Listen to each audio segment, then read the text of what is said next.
is gone on.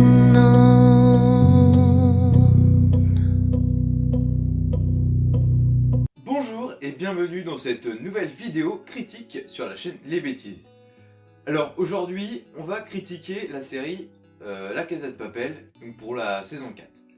Si vous tombez sur la vidéo comme ça pour savoir un petit peu ce qui se passe, donc sachez que cette vidéo va comprendre des spoilers.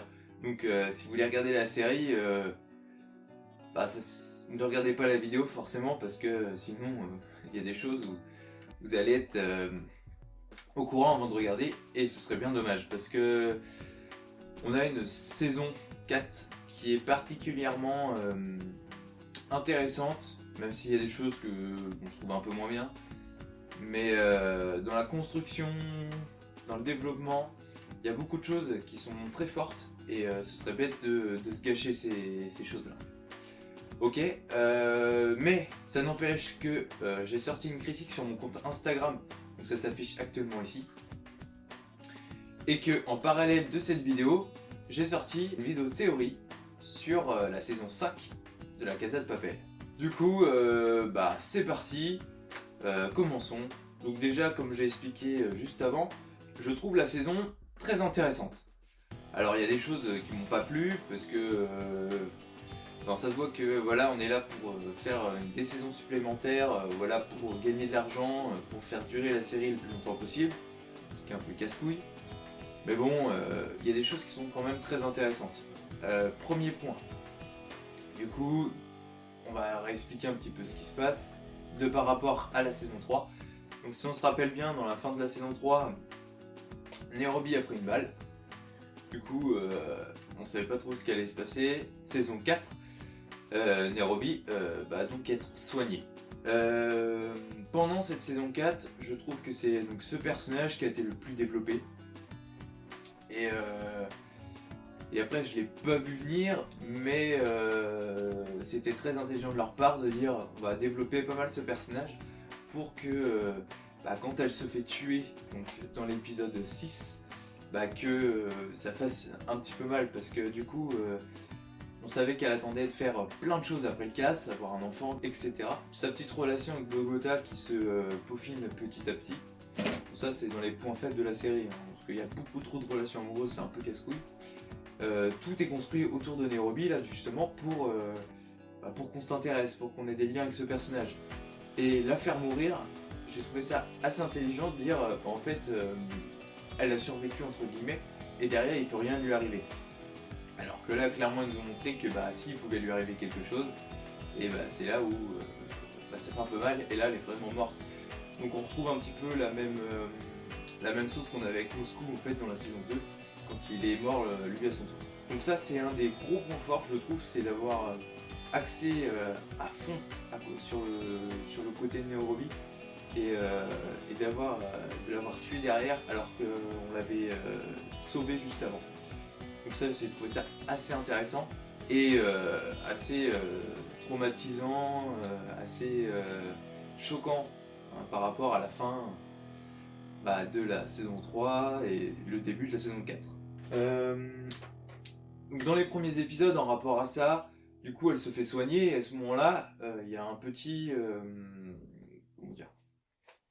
à ce moment-là, il y a un petit retournement de situation. Il y a Tokyo qui essaye de s'emparer du pouvoir que Palerme a au début, c'est-à-dire reprendre le rôle de Berlin, etc. J'ai trouvé ça un petit peu nul parce qu'en termes de nouveauté, ça n'apporte rien, étant donné que déjà dans les saisons 1 et 2, donc plus dans la saison 2, Berlin, en fait, il se fait prendre sa place par Nairobi parce que ça va pas dans le sens de l'équipe. Là, c'est exactement la même chose qui se passe. Donc ça, j'ai trouvé ça un peu pas terrible, sachant qu'en plus ça va induire sur un petit défaut scénaristique, je trouve, que je vous expliquerai par la suite, juste après d'ailleurs. Voilà, pour moi c'est les petits points au début de la saison où c'est un peu dommage. On reprend des éléments qui ont déjà été visités dans les saisons précédentes. Voilà, il y a une petite question de est-ce que la série voulait vraiment avoir un petit vent de nouveauté, parce que là c'est pas vraiment ce qui se passe, quoi. Et qu'est-ce qui va se passer du coup suite à ça? Palerme, il est plus trop concerné par l'équipe, par le plan, du coup il décide de quitter la banque, donc chose que les autres braqueurs ne voudront pas. Et pour partir, bah, il fait comme s'il en est les dossiers de renseignement. Sauf que ce ne sont pas les dossiers de renseignement qu'il a dans sa mallette, mais autre chose. J'avoue que j'ai pas trop compris ça. Là, c'est les choix scénaristiques qui ont un peu bugué. Voilà, pour moi, ils ont décidé de faire ça. C'était pour donner une raison valable à ce qui va se passer après. Palerme est arrêté par les autres et va être du coup responsable d'un acte pas terrible et qui va rythmer toute cette saison 4. Donc il va révéler qu'il faut se casser un os entre, enfin se déboîter un os entre dans le poignet là, pour essayer de se délivrer de sa menotte et va permettre à César Gandien de se libérer. Et il va se dérouler un petit peu à cause de lui ce qui va se passer après. Quand il est lâché, il va essayer d'assassiner Nairobi, puis Helsinki, et finalement donc rendre la vie dure aux autres, et capturer Tokyo, donc la nouvelle chef du groupe du braqueur. Puis plus tard, du coup, il va retomber sur Nairobi, va la prendre, va l'attacher à la porte des toilettes, etc. Et finalement, va la tuer. Donc ça, c'est très très résumé, parce que entre temps il va couper les connexions avec le professeur, il va appeler la police, etc. Je trouve que leur décision scénaristique de faire à Palerme ce qu'il a fait, c'est totalement débile, parce qu'en fait on aurait pu très bien avancer sans ça dans l'histoire, ce qui fait qu'on aurait pu finir la saison 4, la Casa de Papel, avec cette partie 4. Sauf que voilà, ça fait des chiffres, ça fait de l'argent, du coup c'était bien de prolonger. Du coup, on n'a toujours pas fini dans cette saison 4, dans la banque, et on aura une saison 5 très certainement. Maintenant, j'ai trouvé ça petit de mettre ça, parce que voilà, c'était pour faire durer la série.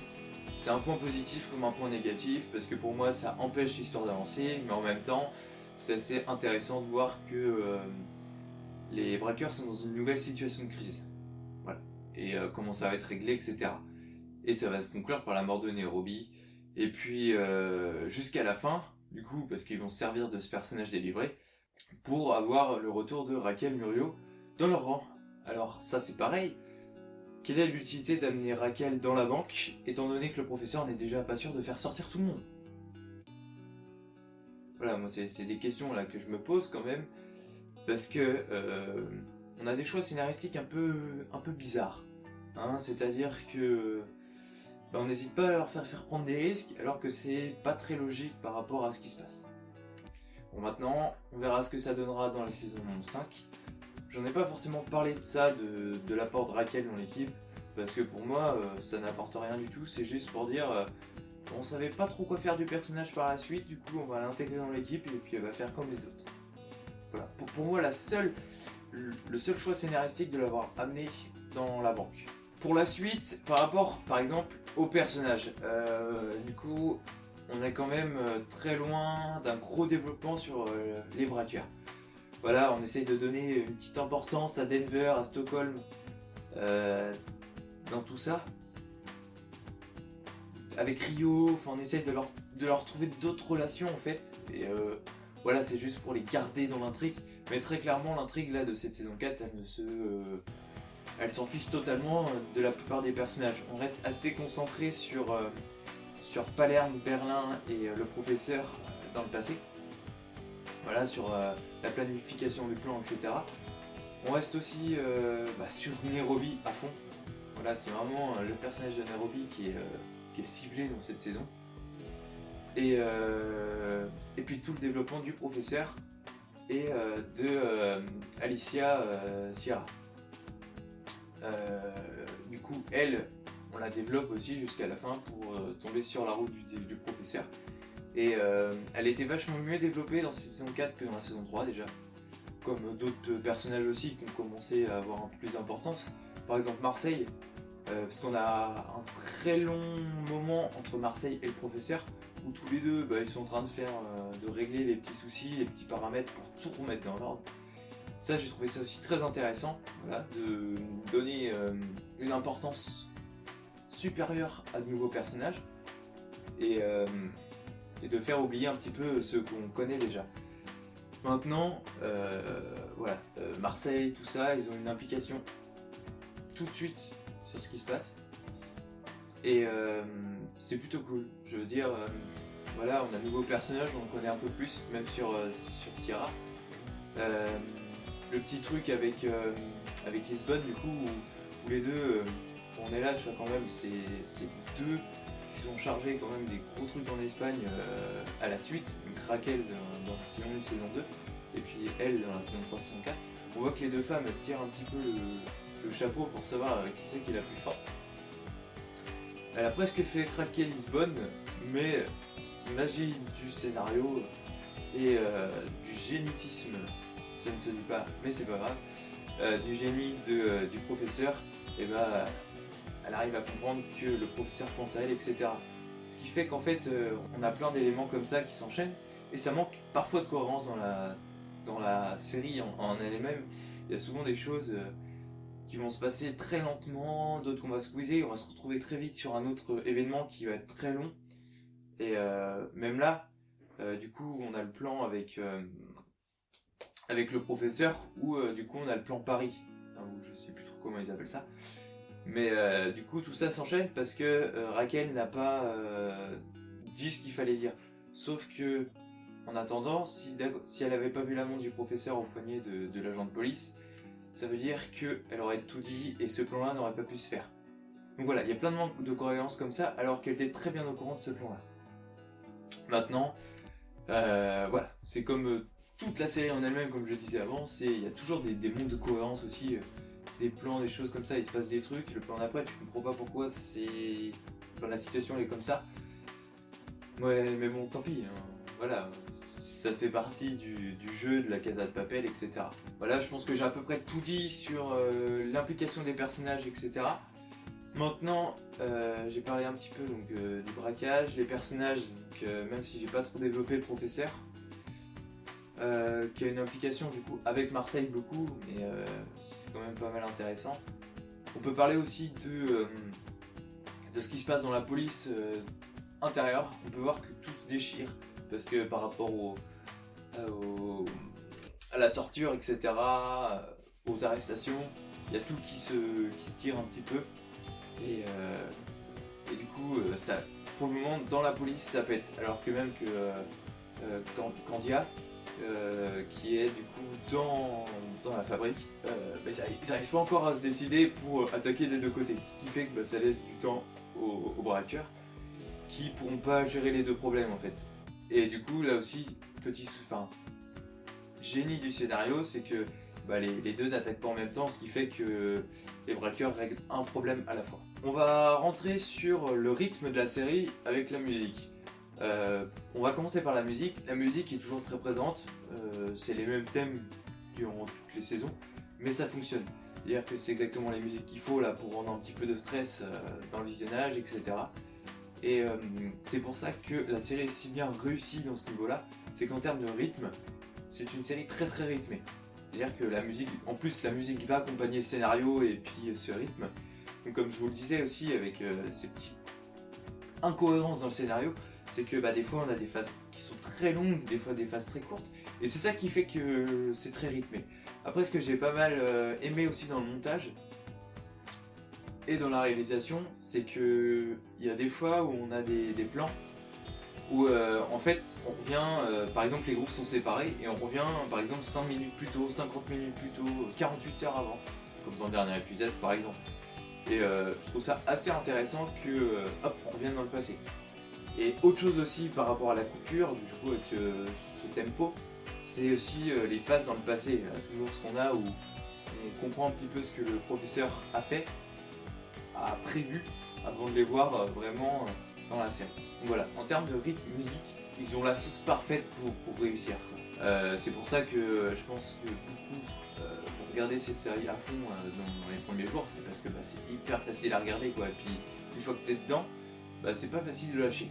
Donc pour résumer le tout, on a quelques ingrédients qui sont parfaits là, depuis le début de la série, qui sont mélangés à de la nouveauté, donc avec les nouveaux personnages qu'on incorpore, leur nouveau développement. On prend aussi une facilité du scénario là pour ajouter l'élément de l'intrigue, pour ajouter des éléments dans l'intrigue. Bon, ça qui... Moi, ça m'a plu dans le visionnage parce que j'ai trouvé ça intéressant de voir une nouvelle menace. Voilà, pour moi, ça avait pas lieu d'être, et puis il pouvait très bien avancer l'intrigue très rapidement, et qu'à la fin de cette saison 4, eh ben, il puisse sortir. Que je revienne sur un autre point, c'est Arturo.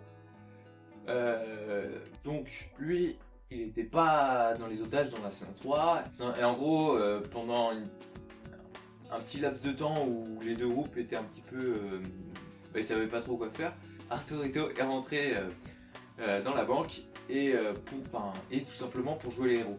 Lui, il a dû vraiment avoir un truc psychologique, un syndrome de stress post-traumatique, parce que depuis qu'en fait il a eu le premier truc, il veut jouer les héros dans d'autres barracages, quoi.